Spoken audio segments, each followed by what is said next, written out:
Filomary Karavalomanana mila mamerina ny zava-bita teo aloha isika raha te handroso.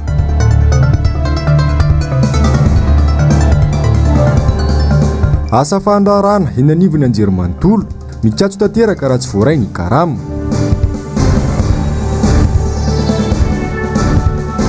Mpamboly sy mpisehatra amin'ny lavanila mafy loatra noho ny Covid-19 no mahazo anay.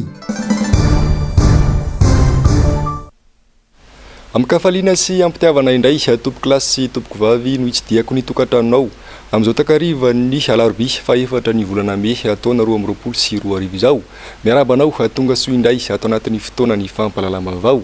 Manasanao mpananjana ary anaraka izany hatramin'ny farany.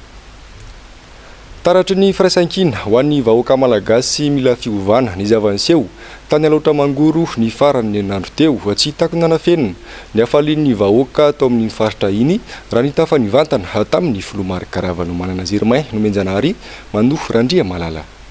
Filomary Karavalomanana ray aman-dreny ny malagasy vahaolana ho an'ny tantsaha ary mampiray ny malagasy. Porofon'izany ny fahatongavany vahoaka nalaotra izay faritra mivelona amin'ny sehatry ny fambolena vary ho tonga maro tahaka izao na dia tsy nisy mpanakanto aza. Raiko ny fitarainany ary manana vahaolana aho hoy ny Filomary Karavalomanana. Tena faly miresaka aminareo eto, mahafaly indrindra dia zao mahita anareo ary na tsy nareo rehetra fa nareo misolo tena ny olona any dia ampitoany hafatra hoe mampamango i dada hoe fa vao nijerana izy hoe dia fantany fa tena sahirana daholo ny ankamaroan'ny olona rehetra.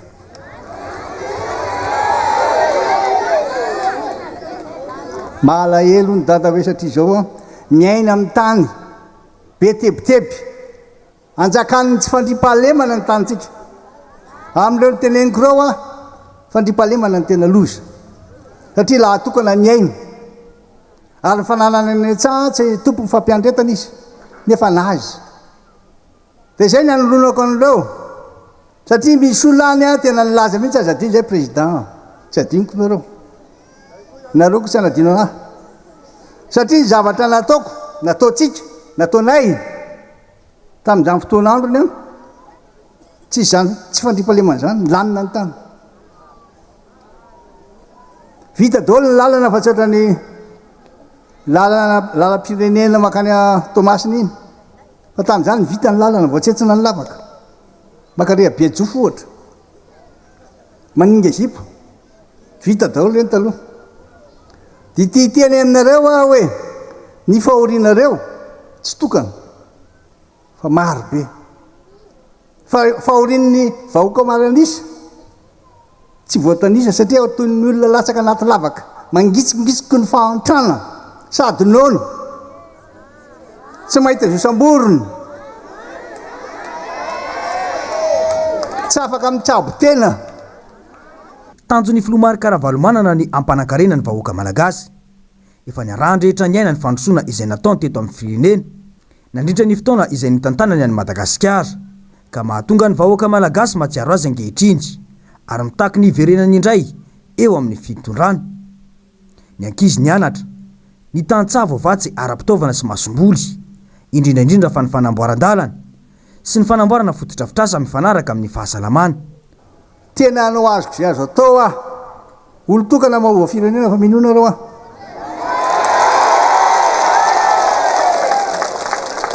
fantatro fangiry firinareo azoko sara-tsaina ny atokantrano reo zaza tsy mianatra fantatro zany ny zava-tsosy vitatsika etsambray mahatonga nareo amintsika mahita satria tsy adinonareo fa navita ny lalana tsy adinonareo satria nampiakanjony ankizy tsaronareo satria na mikitsy kolerany ankizy faly anareo satria nahazo an'izany éducation pour tous zany ankizy tamin'izany tsy mbo nisy zany hoe délestage zany tsy fantatritsika zany fa ititeny aminareo fa raha mbola tsy anareo reo nampandrosona ny tantsaha aza mieritreritra fandroso Madagasikara. Mila olona manana traika efa to azy Madagasikara ankehitriny miankina amin'ny fahaiza mitondra ny mampanankarena na mampahantra ny vahoaka malagasy no mampisy ny Filomary Karavalomanana atrandry tao anatin'ny fiaonany tamin'ny vahoaka naloatra ity fa fotoana isaina ny malagasy izao zava-misy izao. fanandritrany kabary izay nataon'ny Filomary Karavalomanana tany alotra mangoro no nitondrany fanentanana trany ho an'ny vahoaka momba ny fahasalamana. No mafisiny fa tokony aritena trany ny vahoaka malagasy manoloana ny valanaretana Covid-19 fa indrindra ny makasika ny fanaovam-baky sy ny fanampanazavana. Dia noho izany efa tsy hanao kasibosy any manao vaksiny. Azonareo zany tena ilaina io. Fa lamba atratrany ireny ara tsy lasa. Raha manao vaksiny. Azonareo. Dia mampirisika tsy terena akory. Fa tamin'ny herinandro iny 800,000 na valo hetsy nisy vaksiny nafarana avy any États-Unis nakaty potehiny satria lany daty. Fa mila olona tonga saina ny vahoaka malagasy manoloana ny olana menjady ankehitriny hoy ny solombam-bahoaka Fidèle Razarapiera. Mila olona manana traikefa sy nahitam-bokatra ny firenena amin'izao fa tsy olona mampanonofy sy manao ronoana tavintsony sy azeromaino menjanahary manohy randria malalatrany. 5 taona no nitondrana ny teteza mita ho an'ny fitondrana rajoelina. Nolazaina fa olana ny tsy fisiny efa matsimbola. Na dia nisy vola be napetraka ny fitondrana Mary Karavalomanana aza tao anatin'ny kitapom-bola mpanjakana ka nahavitana io 5 taona io. Tonga indray aty ny fitondrana izay nekena ho demokratika. 4 taona latsaka izao nandroso ve i Madagasikara. Ny Covid-19 sy ny mpanohitra indray nolazaina fa olana anliana ny tsy fahombiazana. Tsy misy rano, tsy misy jiro, tsy misy asa, tsy misy ny fandriam-pahalemana. 4 taona latsaka eo amin'ny fitondrana. Raha tsy mahay misafidy ny olona tena hitondra azy ny vahoaka malagasy dia vao maika ho sahirana lavitra noho izao ny firenena afaka 5 taona manaraka. Gaga mihitsy za fa aty amin'ny fifidianana aty Madagasikara misy olona mividy olona. Amin'ilay vidin'olona tsy mba miliara. Tanao zany 5,000 taona. Mangina tsara lao, wakalo. Mahitso aty resako ty 5,000 taona. Dia mbola manaiky kokoa vidin'olona koa ve koa. Efa fanambanina antsika mihitsy le zany. Fa tsy takatry ny saitsika le zay. Ary zaka ty zany badra odra ce point mihitsy. Dia 5,000 eky ny 5 taona.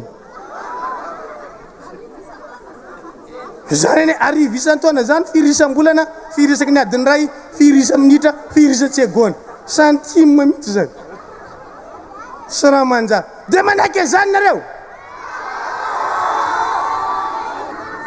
Zay tsy anekena hoe ty misy olona ve nividividy anao amin'ny 5,000 5 taona. Vidividy anao amin'ny t-shirt 5 taona. Vidividy anao amin'ny baolina tokana. Zay mahatonga antsika tsy mampisy artiste eto. Sady zay ndry manam-pahaizana indray hoe nasinare artiste dia tonga no azafady resy lahatra daholo reo. Atsakany tanany zay resy lahatra. Tanao zany. Eo amin'izay vaovao ny politika izay hatrany nanomboka omaly ny fivoriana ara-potoana nisy antenimera eto Madagasikara. Anisan'ny loha hevitra mbola mitana ny sainy maro ny mikasika ny fitsipaham-pitokisana nangatany solombam-bahoaka tiako Madagasikara aiza ho aiza ary ny makasika izay. Jessica Miray sy Tahiriny Aina no nanao ny fanadihadiana. Motion de censure na fitsipaham-pitokisana. Inona ny hevitra fonosany reto teny ireto? Ny antenimera-pirenena no mifidy azy. Afaka manapitra ny fitaom-piasan'ny governemanta sy ny lehibeny amin'ny alàna fifidianana sy solombavambahoaka. Andinin-dalàna fa 300 ao anatin'ny lalam-pandrenana malagasy no mametry izay. Ny fiandohan'ny volana maritsa teo no nangataka ny anaovana fitsipaham-pitokisana amin'ny governemanta antoko-timony. Tsy mbola tafapetraka akory anefa ny motion de censure dia efa fanambarana ny ataon'ny praiminisitra sy ny filohan'ny antenimera-pirenena. Ilaina ny fitondrana maro toerana anatin'izao zava-misy hatrehan'izao ny fanambarana. Satria efa natao fatapoko fatam-pirenena nge ilay tsirikevitra hitondra lezy aty anivon'ny antenimera-pirenena. Dia za tsy miteny hoe miaro teny izy fa tsy diso ilay hoe mety tsy mahamaro toerana fa le fitondram-panjakana nge efa tsy maro toerana hatrany am-piandohana. Efa tena tsy maro toerana hatrany am-piandohana le fitondram-panjakana fa ilay lehiben'ny gouvernemanta fotsiny no ezahana terena tazonina amin'ilay toerana. Fa le gouvernemanta maha gouvernemanta azy isaky ny enim-bolana isaky ny 7 volana dia korotana ambony ambany. Tsy maintsy soloina, tsy maintsy anaovanareo maniman. Dia raha ohatra zany ilay fahamarina toerana no resahantsika na fikorontanana efa tsy lamina hatrany am-boalohany io gouvernement io fa ho anay ny ampilamina an'io dia le gouvernement ray manontolo mila misolo fa tsy ministra vitsivitsy. Ankoatra ny fitsipaham-pitokisana ataony antenimieram-pirenena, antony roa hafa ihany koa no ahafahana manala praiminisitra eo amin'ny toerany. Ao amin'ny andiny 450 dia ny fametraha-pialana sy ny fanaovana fahadisoana be na en cas de faute grave ou de défaillance manifeste. Amin'ny antoko tim efa fahadisoana lehibe ny tsy fahaiza-mitantana ataon'ny praiminisitra sy ny gouvernement tatariny. Andraikitra voalohany sahana praiminisitra ao amin'ny lalam-pandrenana 520 laharana voalohany. Ny praiminisitra no mitantana ny politika ny fitondrana. Conduit la politique générale de l'État. Aiza ho aiza ity fitantanana ny politika ny fitondrana ity, miakatra ny vidim-piainana, manao tohivakana ny fandikan-dalàna ataon'ny mpitondra sy ny skandala mifandimby ataon'izy ireo. Iverenantsika kely ny vaovaon'ny fifidianana satria dia miandrandra fifidianana madio sy mangarahara ny rehetra amin'ny fifidianana ho avy eo ialana amin'izao fitantanana tsy mandeha amin'izay lohan'izao. Maro ireo antanatohatra tokony ary tsy maintsy araina ka voalohany amin'izany ny fanavaozana tanteraka ny lisy mpifidianana raha nambarany nisy antoko politika madio androany ando miaratiana toky Ramarla. Raha fampandrosoana no andrasana fiamorana trano nentiny ity fitondrana ity. Niainga tamin'ny fampanantenana pokaty ary mbola miaina izany mandraka ankehitriny ny malagasy. Nidikizy vokatry ny tsy fiomanana amin'ny fitantanana sy ny tsy fahaiza-mitantana ny firenena ankehitriny. Ary ny malagasy hatrany no mizaka ny vokatra izany. Sarotra ny mbola ahafahany ity fianjakana ity veriny eo amin'ny fitondrana raha izao satria efa ampy any tsy nano avy izay niseho izay hoy ny mpanao politika. Gaga izay amin'ny fitetezam-paritra maro samihafa fa dia mbola fampanantenana ihany no ataon'ny fitondram-panjakana ankehitriny. Sarotra mahavariana dia mieritreritra izay hoe tsy mahay maka lesona ve sa tsy niomana ve izao fitondram-panjakana izao ka tsy mahalala ny tena priorité, tsy mahalala ny tena maharary amin'ny vahoaka malagasy fa ny constat hita sy ny fandrefesana ny zava-bita ny fitondram-panjakana atao anatin'izay fotoam-piasana atsasa manila mahery izay dia kely ny finoanay. Nefa ankehitriny dia manao ny fomba rehetra ary mitady ny hirika rehetra izareo mampiasa ny fahefa-panjakana ambaboana ny fon'ny malagasy amin'izao fotoana izao mba hieritreretana n'izay hoe hipetrahana indray eo amin'ny deuxième mandat zay mba hiverenana eo amin'ny fitondrana amin'ny deuxième mandat. Fa raha izao zava-misy ankehitriny hitantsika izao kely ny finoanay ary mino fanary zareo ary nge ao anatiny ao dia mahatsapa an'izany. Amin'ny alalan'ny fifidianana no ahafahana manatratra ny tanjony izay anaovan'izy ireo antso amin'ny olom-pirenena rehetra avitrika amin'ny fandraisana anjara. Maro nefa nijingana tongavana amin'izany sy mba hiantohana ny fangaran'ny fifidianana ka tena nisy safidim-bahoaka maro no hipetraka. Goavana indrindra amin'izany ny fanavaozana tanteraka ny lisy mpifidianana. Maro ny antoko politika, maro ny fikambanana, maro ny fiarahamonimpirenena izay mitaky ny fangarahany ny fifidianana izay ho avy eo, indrindra amin'ny fanadiovana ny liste électorale, ny fanaovana ny kara-pifidianana biometrika. Ankehitriny moa izay dia manontany mihitsy hoe aiza ho aiza amin'izao fotoana izao ilay fampanantenana amin'ny digitalisation ny liste électorale. Nanio ary zahay APM dia mitaky mihitsy hoe ataovy mangarahara aloha diovy tanterao mihitsy aloha ilay fanadiovana ifotony andrefontin'ny liste électorale izay tsika vao mirosana ny fifidianana. Eto dia manao antsavy manokana amin'ny fiarahamonimpirenena satria dia andraikitra tsy adidinareo no manentana ny vahoaka malagasy amin'ny resaka fifidianana.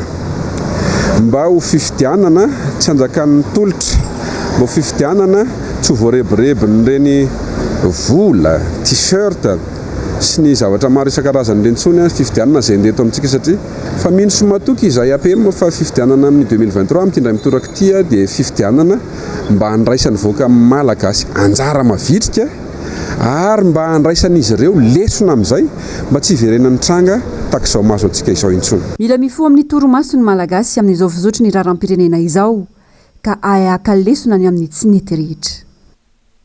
Fa nitondra ny fanehoan-keviny mikasika ny fampiakarana karama nataon'ny fitondram-panjakana fa ihany koa ny momba ny dian'ny filoham-pirenena tany Etazonia ny herinandro lasa teo naveo nivony antoko politika otrikafo androany Siasary sy rindratsary ny Atoky Ramarla.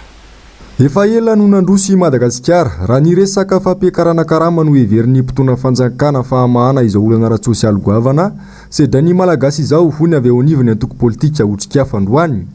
Tsy ny fampiakarana ny karama mihitsy no anala ny vahoaka malagasy ao anatin'izao fahasaranana izao hoy izy ireo satria tsy ny malagasy rehetra no hisitraka izany. vahaolana iraisan'ny malagasy rehetra manerana nosy hatrany amin'ny sokajy ambany indrindra hatrany amin'ny ambony indrindra no tokony hapetraka ho ny fanazavana. Mila jerena maika aloha manahoana io sandam-bolantsika io fa tsy mety ty ariaritsika tsy misy vidiny ity. Ny faharoa tsy maintsy akarina ny fahefa mividiny ny vahoaka malagasy satria ny olana tsy lay lela vola fa ny hoe misy sandrany ve misy lanjany ve ilay lela vola ahafahany vahoaka malagasy manjifa amin'ilay vola iny.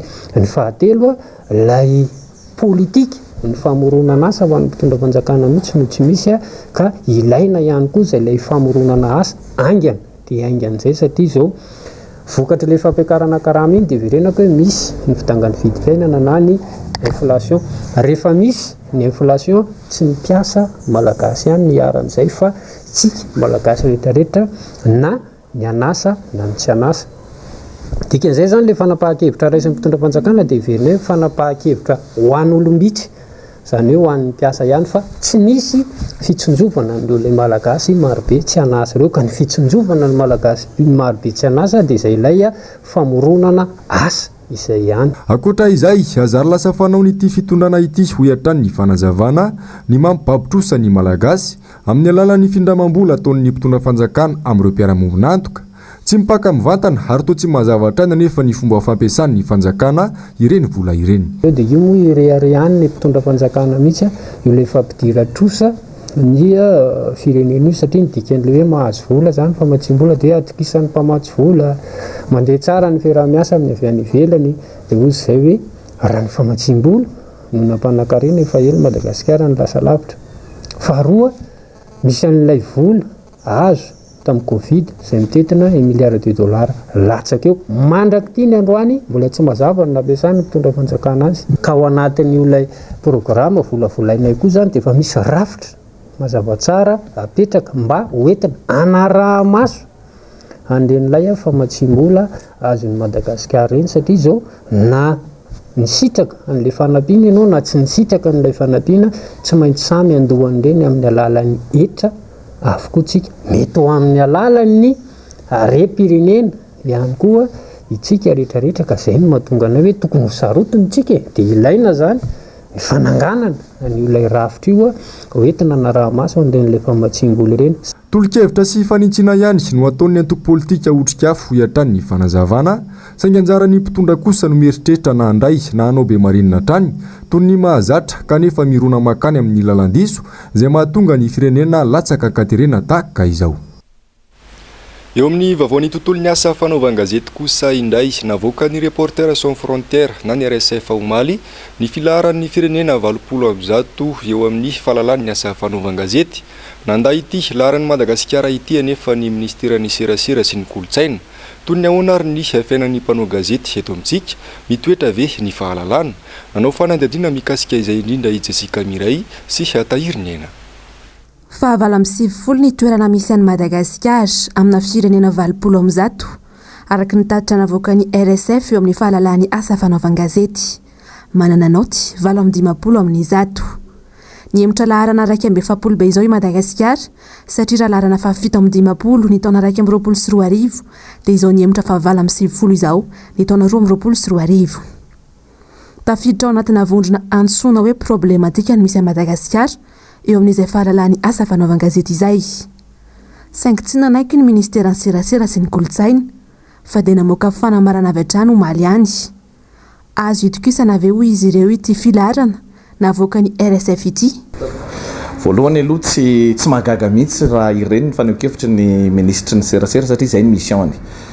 Miaro ny fitondram-panjakana amin'ny fomba rehetra na inona na efa manondro mena daholo aza ny jiro dia tsy maintsy miteny ny ministry ny serasera hoe maitsomaitso ny jiro. Ka raha namaly ny RSF tahaka an'ireny izy dia ozy hoe tena tafiditra ao anatin'ny asan'ireny manasongadana izay iveriny hoe ho fiarovana ny fitondram-panjakana zany ao anatin'ny resaka serasera. Fa mila mijery ny tena zava-misy anefitsika tsy tonga ho azy ireny. Be dia be ny zavanitranga atao anatin'ny roa taona sy tapany izay hitan'ny olona hitan'izao tontolo izao. Isika eto Madagasikara no mety hoe afaka hoe anaovana serasera be dia manadinona vetivety kely dia tsy hoe mametraka ny tranga anankiray mampirina tranga anankiray ny saitsika malagasy ny olo-pirenena malagasy fa izao tontolo izao ny any ivelany sehatra raisam-pirenena dia mijery an'ireny zavatra rehetra amin'ny tranga ireny. Ny ambieza ohatra atao anaty kanala dia ny esorina izahay ohatra avy aty amin'ny abc ohatra efa ela miady mafy mba hiditra ao anaty kanala fa misy sakana amin'ny fomba maro samihafa zany amin'ny tranga. Laza ihany koa ny ministra ny serasera sy ny kolontsaina fa tsy ity fitondrana ity mihitsy no hanotoina ny asa fanaovan-gazety sy ny fahalalahany. Tsy midika ho fanotoinana ny asa fanaovan-gazety ve ny fanenjehana mpanao gazety ny fanagadrana. Isan'ny an'izany fanagadrana tao anatin'ny fitondrana izay Iarfina Rahelisoa voatazona teny an-tanimory iray volana ny taona 2024. Amin'ny zavatra tsy nataoko akoriny fa dia hoe tsy haiko hoe osipotaka ve sa inony. Ny motif nanenjehana na tamin'izany tena tsy dia azoko tsara satria nisy publikan'izay zany manana sita ny gazety Valosoa.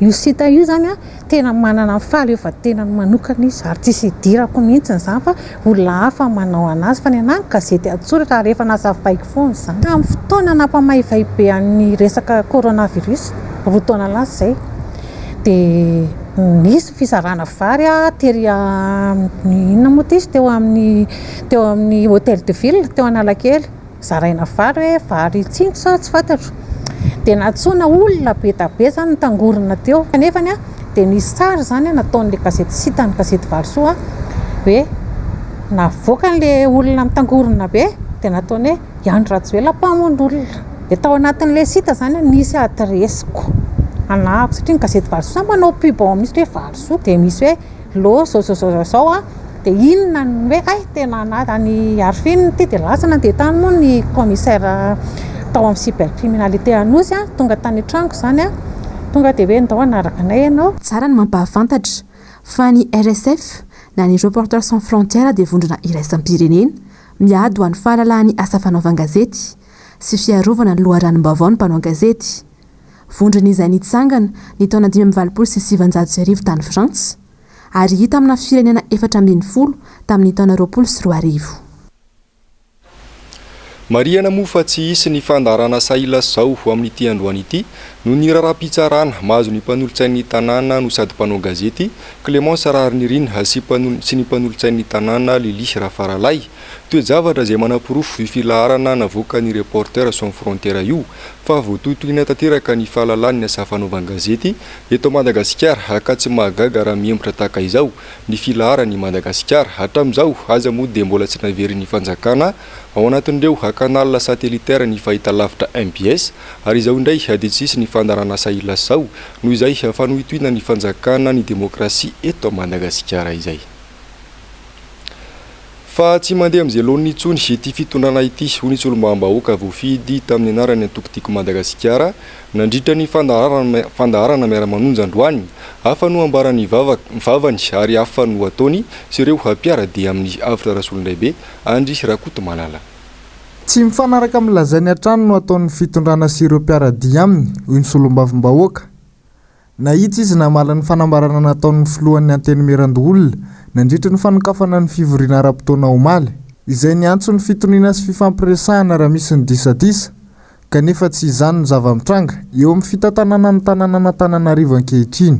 Fanana mafy be ny tanàna sy mpiara-miasa aminy hoe société mpanjakana ity amin'ny commune ty zavatra ity zay ny fanontaniana petraka aminareo ary iverenako le tao any amin'ny fitsarana teo maheriana reo itory teniny efa ato raha nanokatra ny fivoriana ara-potoana ny filohany antemeram-pirenena dia hoe allo isy fitoniana tsy mety zao allo mifampiresaka sy ny sisa zao ny ataon'ny namanareo zao ny ataon'ny ray vondrona aminareo nisy fifampiresahana ve mitady ny fomba rehetra ireo mpanolotsaina ny tanànareo na hatramin'ny tonga hatramin'ny fandefasana vady tany azahoana nyity vaovao ty fanolavinareo hatramin'ny farany fa ny setriny dia tany amin'ny fitsarana ary namoronana nininy no lazainareo namoronana zavatra kely varavety kely oatra n'ity no namoronanareo fanenjehana sanatrisaka ampidirana ponja ve so ihany fa tsy nisy izany aloha fa nanaovana sous contrôle judiciaire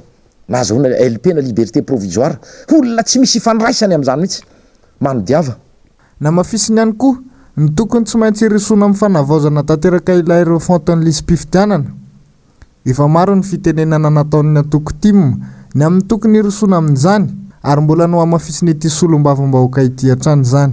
Raha nilazany sy ny tompona andraikitry ny seni herinandro vitsivitsy lasa izay nanao hoe ka izy ty ane miakina amin'ny gouvernemanta ihany ka le volane tsy misy ka izy ty nge mila préparatifa izao ny préparatifa no anareo fa alefaso ny teti-bola sy ny zavatra ilaina mino fa ny gouvernemanta mahita lalana miaraka amin'ireo mpiara-miombonantika rehefa atolotra reo reto ny ilaina fa ny fantatray tanterahana amin'izay daty voasoratra sy voafaritra ny fifidianana ary tsy mionona hatramin'ny resaka hoe reo fontina liste électorale fanavaozana ifotony fa jerena daholo ny resaka fanendrena amin'ny resaka code électoral sy ny texte rehetra izay mandrafitra sy mamaritra ny zany fifidianana amin'ny ankapobeny zany inona ny tsy mety zay zany no anisan'ny tena teny avy aty amin'ny tiako Madagasikara mihitsy izany teny sy fanambarana ataoko eto amin'ny fandarana miara-manonja izany.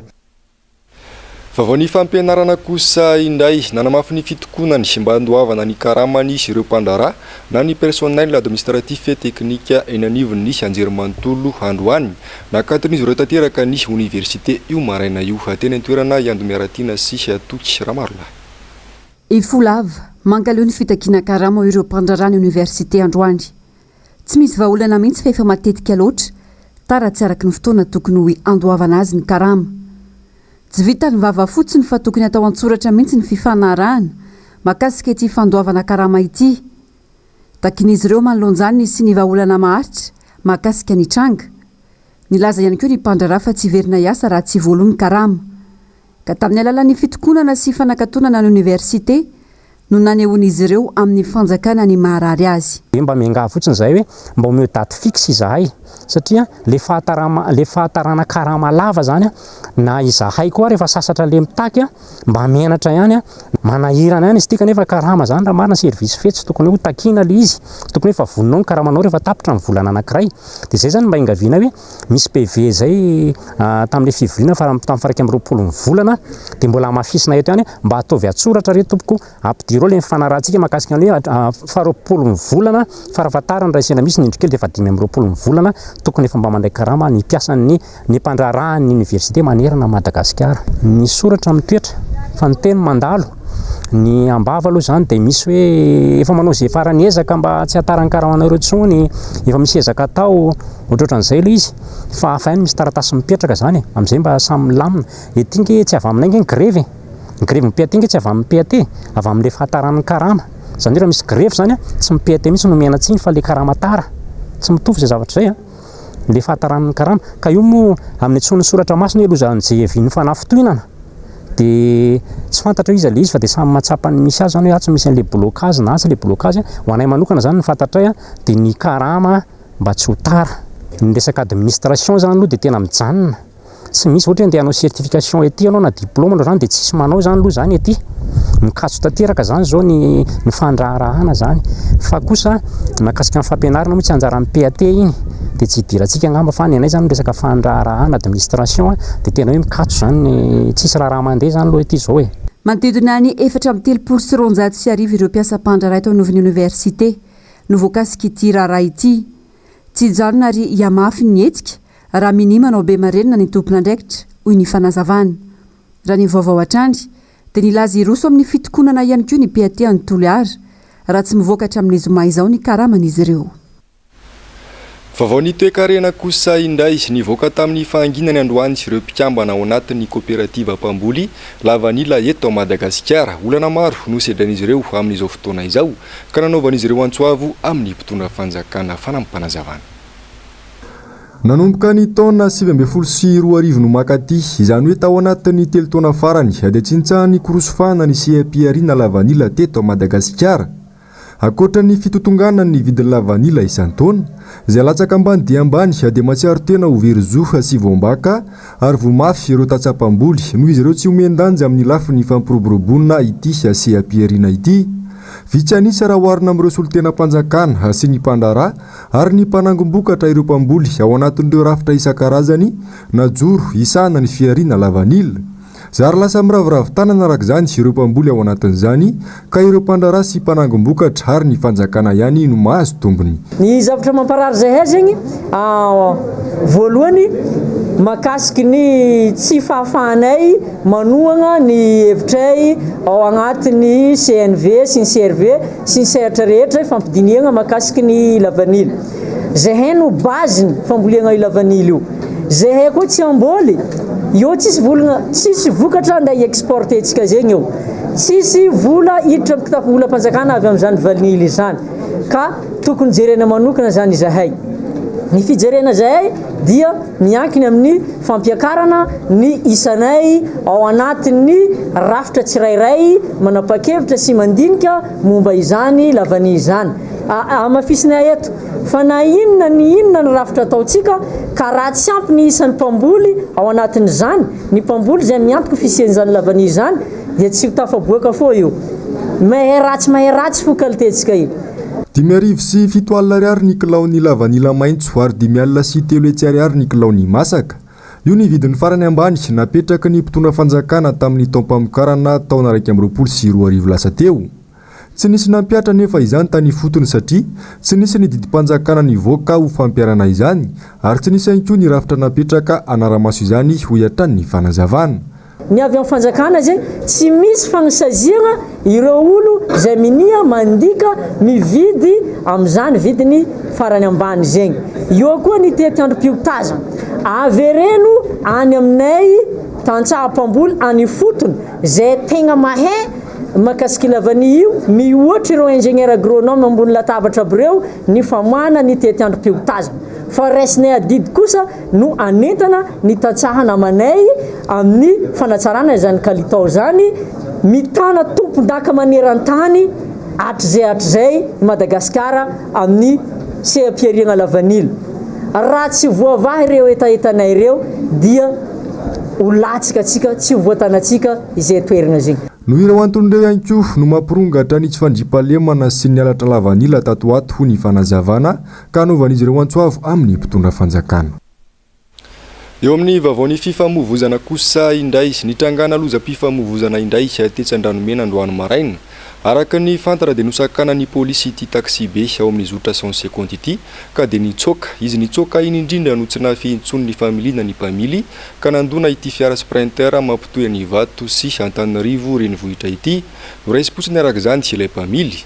Araka ny fantara trany dia nahinona fofotoka ilay mpamily ka dia vao maika anavesatra ny fanenjehana azy. Vavaony sosialy avy any Ambatonazaka mikatso ny fiveloman'ny mponina noho ny fidangana ny vidim-piainana ka anisan'izany ny taxi moto ao Ambatonazaka. Manao antsoavo amin'ny mpitondra izy ireo hijery akaiky ny momba azy ireo ny Riandriana Arvony MBS Ambatonazaka. Efa mihatraika any amin'ny aty vilany ny isam-batan'olona ankehitriny ny krizy eto amin'ny firenena. Anisan'ireo velotaraina aloha izay fahasahiranana izay zareo mivelona amin'ny taxi moto eto anivony renivohitry ny faritra loatra mangoro. Mitombo isan'andro raha teo ireo very asa ka miroboka manao ity asa iray ity. Na ambara azy fa manomboka efa miakapokatra ny ity aloatra amin'izao taona izao dia mikatso tanteraka kosa ny asa fivelomana amin'ny alalan'ny taxi moto. Mahatsiaro tena ataon'ny fitondram-panjakana ho toy ny zanakialafa ireo taxi moto eto Ambatonazaka ary manao antso ny mba hijirena azy ireo amin'izay. Mihitsy amin'izao mbola tena tsy misokatra mihitsy tsisy ninina mihitsy aloha. Taxi motany izy ny tsara fa izao aloha tena efa mihasarotra ilay fiainany. Mba mangataka zany zay mba hijerena fanjakana akaiky ny sehatra ny taxi moto rehetra zany le vidina pièce ny taxi moto tena lafo be mihitsy amin'izao nefa tsy mifanaraka amin'izany le tsena misy aminay. Aloha zany zay mbola tsy mieritreritry ny hoe ampiakatra frais satria frenay amin'izao rehefa mampimenomenona olona amin'ny fahasahiranan'ilay olona dia mbola eo an-dalam-pieritretana mihitsy hoe masolika sa tsy masolika le frais. Ambony eo zany mba jery ny vidim-piainana indrindra ny eto am-bato mihitsy. Tsena taxi moto zao dia tena tsy afaka dia tsy afaka satria vidina pièce zany zao tena miakatra ny mpandeha zany tena mahalakala zay mba misy mandalo eto. Tsara mba ho jeren'ny fanjakana zany eo amin'ny resaka vidim-piainana satria tsy ava-manoatra n'olo satria tsy manam-bola misy ny tiandiny fa tsy afaka vola ipelatanana. Asa aloha raha mba henon'ny mpitondra ihany izay antsony taxi moto izay fa raha ny tsikaritra dia ny sosialim-bahoaka amin'ny ankapobeny mihitsy no inino ny mpitondra fanjakana tsy jerena. Ny faritra andrefa ny Ukraine indray no ezahany Rosia tafiana amin'izao fotoana izao. Androany izao dia fantatra fa misy ilona misy 5 indray no nalefan'ny Rosia tao amin'ny tanàna ny Lviv. Mihamafy hatrany araka izany ny fanafian'ny Rosia any Ukraine Asin'Andriamalala Mateo Prince. Miova stratégie i Rosia amin'izao fotoana izao manoloana ny ady eo amin'ny Ukraine sy Rosia. Teo aloha raha ny tanàna atsinana ny Ukraine no tafian'ny Rosia dia mifindra ao andrefan'ny tanàna indray zany amin'izao fotoana izao. Ny tanàna ny Lviv izay tanan-dehibe ao andrefan'ny Ukraine no zeran'ny Rosiana misila misy 5. Nokendrena manokana tamin'ireo misila ireo ny toeram-pamokarana rano fisotro madio ho an'ireo mponina Ukrainiana saingy ilay tobi-pamokatra herinaratra indray no voazeran'ilay misila. Vokany tsy misy jiro, tsy misy ny herinaratra ao anatin'ity tanan-dehibe ao Ukraine ity. Olona roa kosa ny fantatra fa naratra mafy ary tsy mbola fantatra na misy ny ainana fohy na tsy.